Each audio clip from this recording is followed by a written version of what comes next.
Tonight on CFTK-TV News, we'll hear from David Eby after the NDP's close election win. Taylor Bachrach had a message for the Transportation Minister, and some milestones were reached in the recent BC provincial election. Northwest BC's only television news team.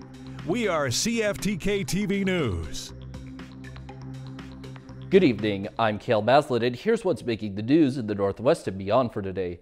Skeena-Bulkley Valley MP and transportation critic Taylor Bachrach rose in Parliament yesterday in order to call out the Minister of Transportation for allegedly allowing Canadian Airlines to get away with mistreating the passengers that take these airlines. Here's CFTK's Jaylene Matthews with more on the subject. MP Taylor Bachrach rose in Parliament this week to highlight that the U.S. Department of Transport recently fined American Airlines $50 million for its treatment of people with disabilities.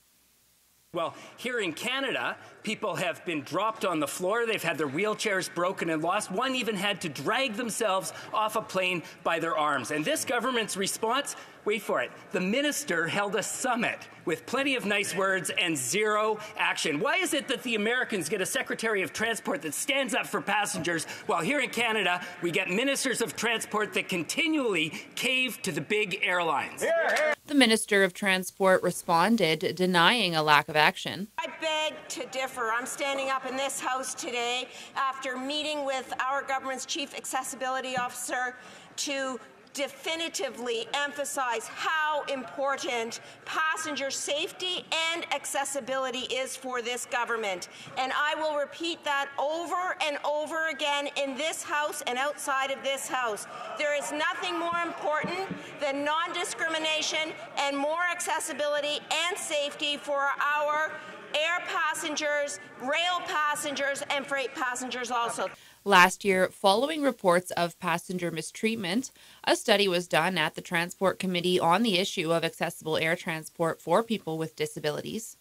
There were many reports of passenger mistreatment being common, but airlines reported having measures in place. MP Bachrach maintains that he wants to see airlines held accountable and changes to federal policy to ensure that people with disabilities can travel safely and with dignity. For CFTK News, I'm Jaylene Matthews.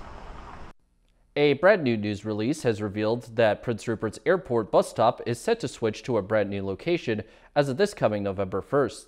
The bus stop, which was initially located at the Prestige Hotel, will now be making its home at the corner of the Highlander Hotel.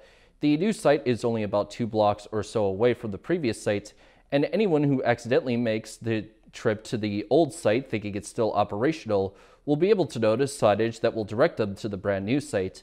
The main route that the bus is said to take is to the ferry on Digby Island, where the bus rides on the ferry before it can fully reach the airport. The NDP may have won the election, but Premier David Eby says he heard the message voters sent him. He's traded his partisan shots for a ton of cooperation, given that he has won the slimmest of majorities with 47 seats. Rob Buffum also talks more about how Eby will have crucial talks in the days ahead. Unemotional and visibly relieved, David Eby returned to the legislature Tuesday. I'm glad to be here. It was an eventful campaign. Fresh off the final count that shows his party won the election and is poised to form a majority government, but with the thinnest of margins, subject to judicial recounts, 47 seats and a House of 93 MLAs. This was a message that was sent certainly to me, to our government from British Columbians, that they expect us to do better on a number of key files. Key files that include crime and the overdose crisis. Addressing issues of public drug use, of people struggling with mental health issues, and severe addiction in our streets are a priority for British Columbians. Eby says pending the judicial recount on 2 close ridings being done in about a week, his priority is swearing in a new cabinet likely next month, and then bringing the House back before Christmas, but just for one day. The intent is to get the legislature working, to get a speaker elected so that we can get going with the new elected representatives that British Columbians have sent to Victoria. We will not be introducing, and it's not my intention to introduce legislation in the fall. Given how bare his majority, not good enough, says this political scientist who thinks a throne speech and the related confidence vote is needed this fall. We cannot be sure that they have the confidence of the legislature until they have that vote, and they need to have that in order to make governing decisions, at least to make them legitimately. As for appointing a Conservative or Green as Speaker, or even to Cabinet to bolster his majority numbers, Eby isn't ruling it out. We want this place to be stable. We want this place to work for British Columbians, and we're open to all kinds of discussions with MLAs about how that could work and what that would look like.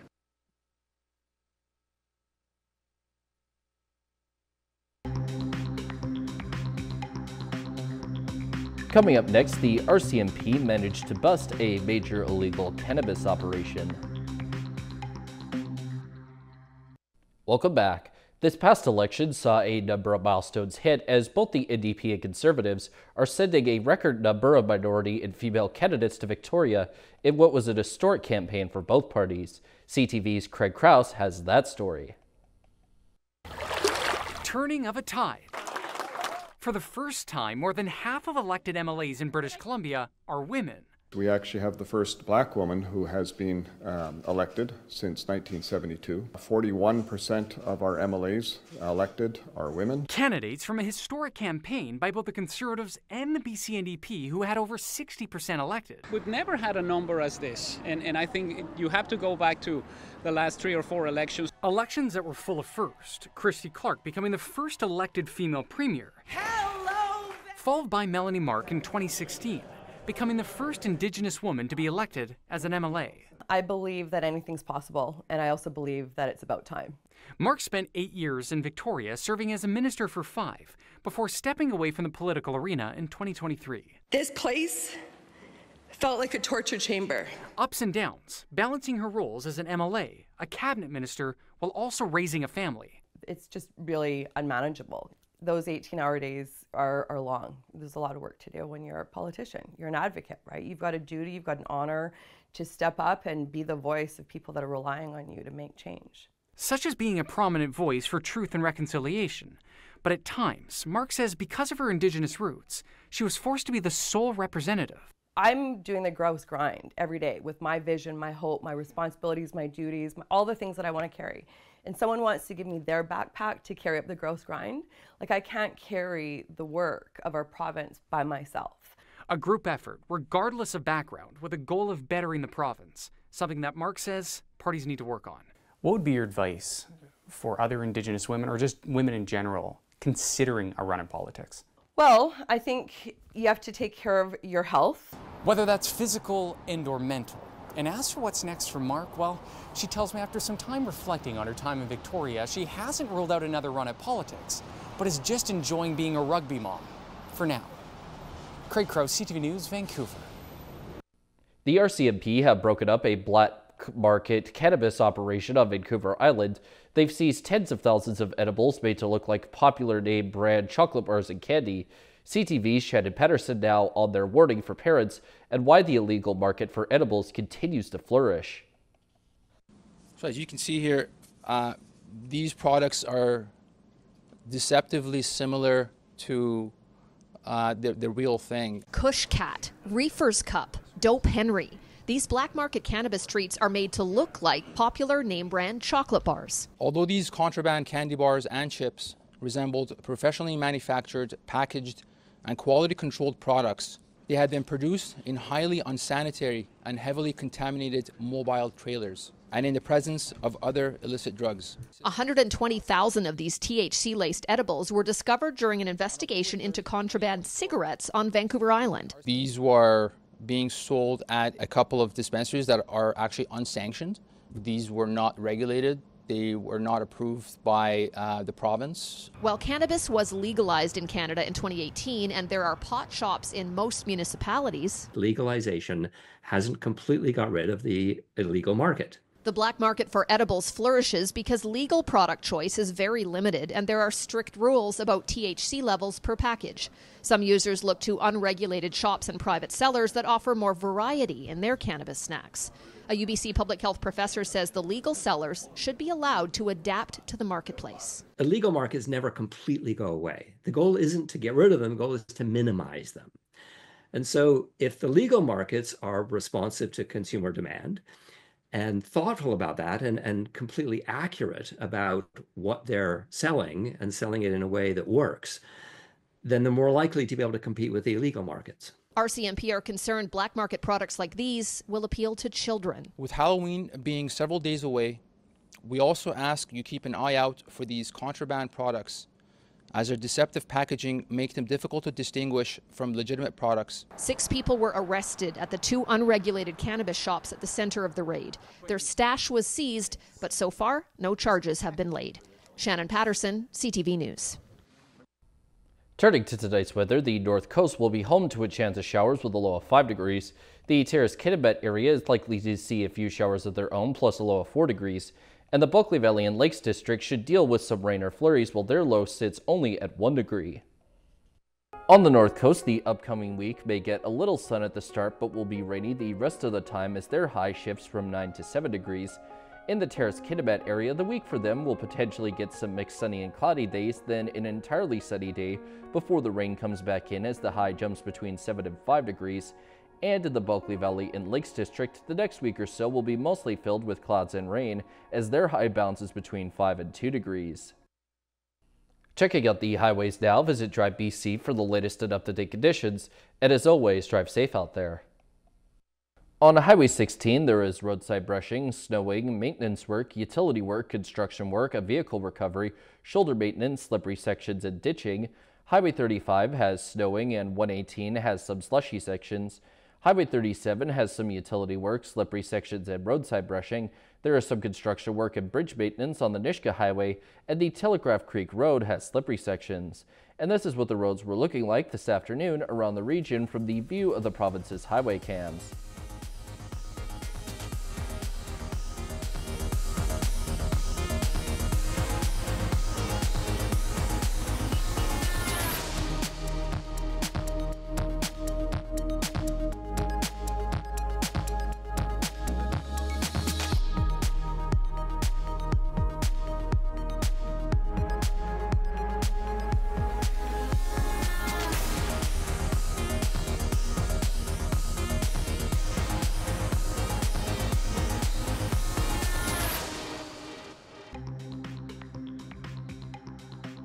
Still to come is an update on Canada's ongoing investigation into potential India foreign interference.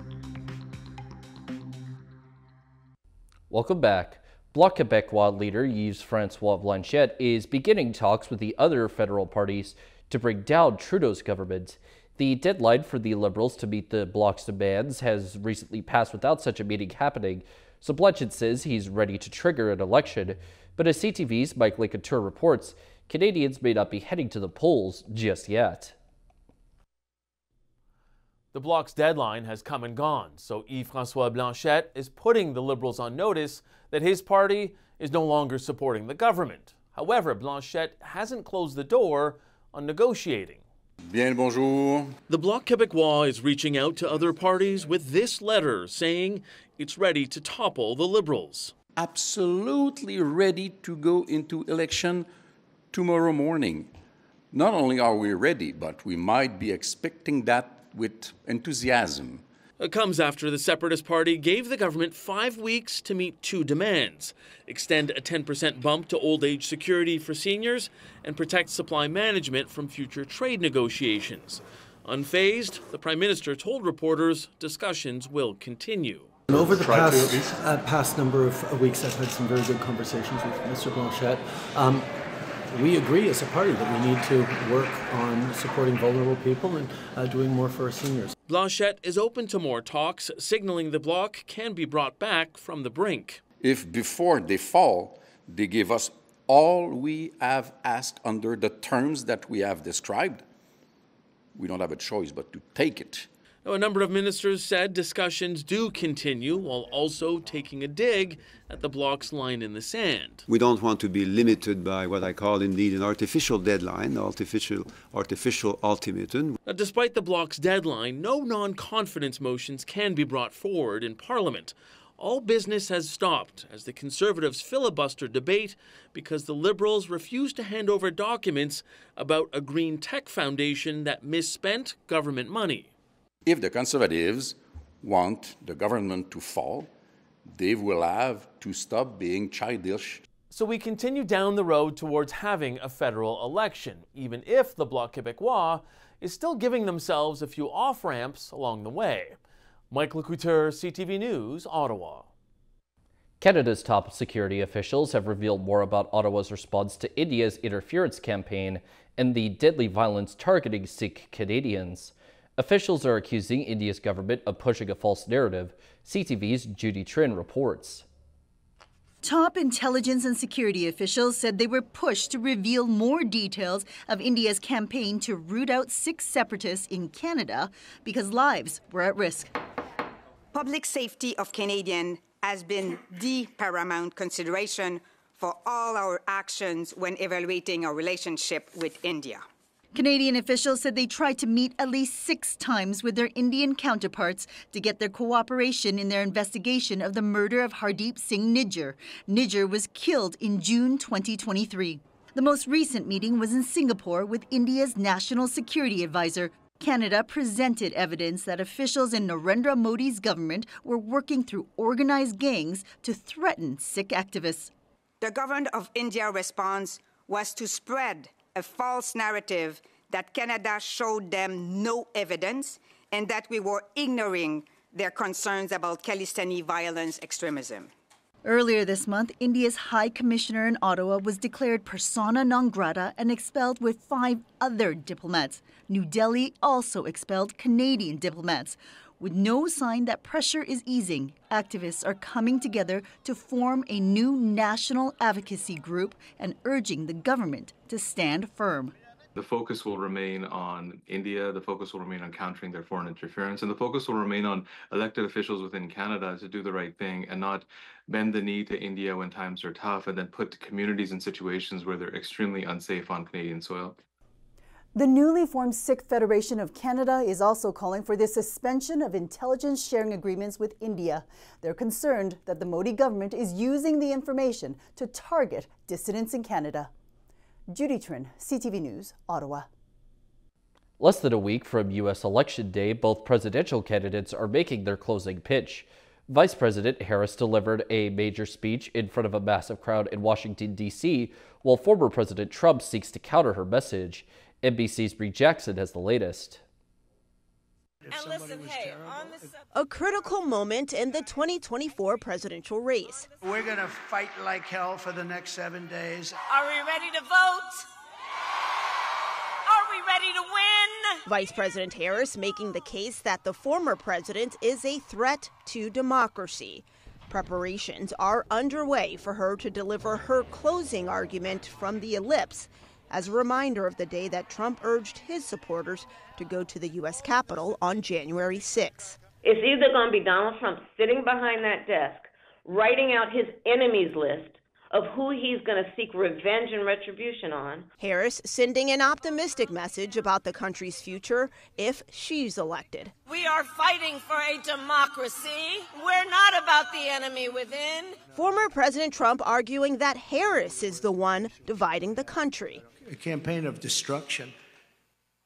But really, perhaps more than anything else, it's a campaign of hate. After backlash from remarks made at his Madison Square Garden rally, where a comedian called Puerto Rico a floating island of garbage, today the former president saying, "The love in that room, it was breathtaking." Former President Trump zeroing in on immigration, highlighting personal stories of Americans hurt by migrant crime, and laying out his solutions if elected to a second term, which include imposing a prison sentence for illegal border crossers. They serve 10 years in prison.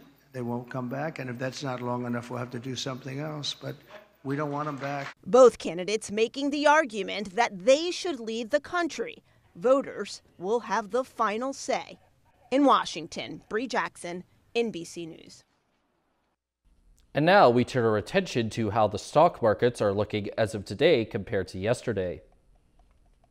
The Canadian dollar is down 3/100ths of a cent. The price of gold is up $19.70. Oil is up $1.40. Natural gas is down 1 cent. Aluminum is up $9. In Toronto, the TSX is down 54.76 points. The Venture Index is down 6.33. In New York, the Dow Jones is down 91.51 and NASDAQ is down 104.82. Still ahead is a look at some changes the Vancouver Canucks are making after a loss. Welcome back. The Vancouver Canucks recently saw their winning streak broken in a disappointing overtime 4-3 loss against the Carolina Hurricanes. The game saw another missed opportunity for Elias Pettersson as well, and as CTV's Yasmin Gandhi reports, Coach Rick Tocchet said that he's being forced to make some changes. The Vancouver Canucks are working hard to redeem themselves after breaking their winning streak. Dakota Joshua returned to practice in a regular contact jersey after undergoing surgery for testicular cancer. He looks good on the ice, and he's just working at his game, and we're really excited to get him back. As for when he will return to play, that's still up in the air. I don't have the exact date, but it's getting close. Canucks head coach Rick Tocchet wasn't happy with one of the team's premier lines after their highest paid player, Elias Pettersson, failed to score. As Pettersson brings the puck in front, and he can't get it past the sprawling goal. Niels Höglander was bumped down to the fourth line, with Arshdeep Bains taking his spot in last night's game, with the lineup also broken up at practice. I think we've been talked to Petey about moving his feet. You can't just stand still. It's like Ovechkin, he scored a ton of power play goals on that one side, right? And now teams are taking that away. Now you got to do something different. So it's a big opportunity for Bains, who scored his first NHL goal on Saturday, but anything could change. I could switch him back. I mean, in game, it's not forever. The Canucks are back in action Wednesday against the New Jersey Devils as captain Quinn Hughes takes on his brothers, hoping for a win. Yasmin Gandhi, CTV News, Vancouver.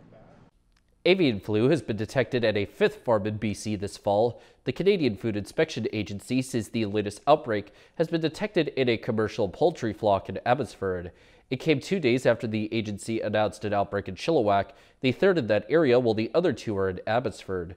The agency estimates that more than 6 million birds in total are affected by the outbreak so far this fall. Canada's Transportation Safety Board says the in-flight breakup of a helicopter rotary system led to a crash that killed the aircraft's pilot 3 years ago. The board says the pilot was the only person on board the Cayman K-1200 aircraft operated by Black Tusk Helicopter, conducting logging operations in the Jervis Inlet area of BC's Sunshine Coast when the crash occurred in October 2021. It says the pilot had dropped off a load of logs in an ocean-based pen, then started climbing to pick up another before rapidly crashing into the water and sinking. The board says its investigation found the fracture of a bond joint on part of the helicopter's rotor system led to sudden vibrations and fluttering that caused the rotor blades to collide with each other and come apart. That's all of our news for now. From all of us here at CFTK-TV News, I'm Cale Maslin, and thank you for watching. We'll see you next time.